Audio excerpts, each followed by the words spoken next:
क से कबूतर,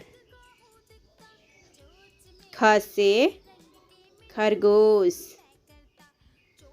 ग से गाजर, घ से घर, अंग खाली, च से चरखा, छ से छतरी, ज से जहाज, छ से झंडा, न खाली,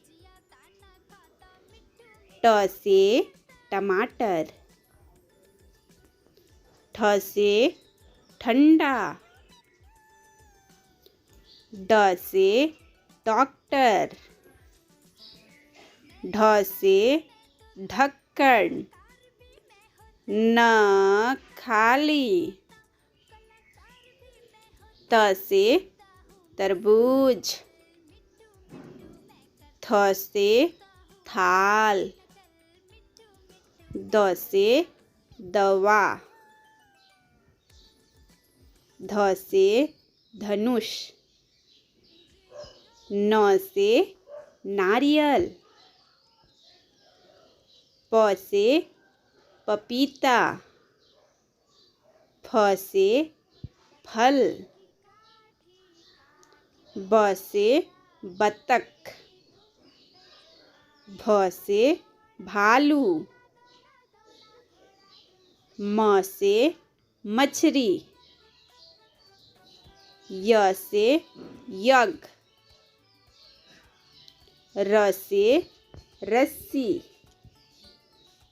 ल से लोमड़ी,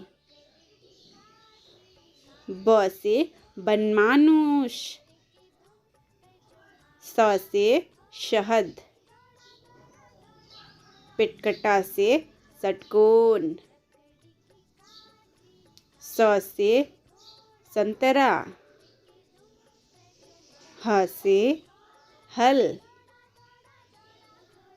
छ से क्षत्रिय,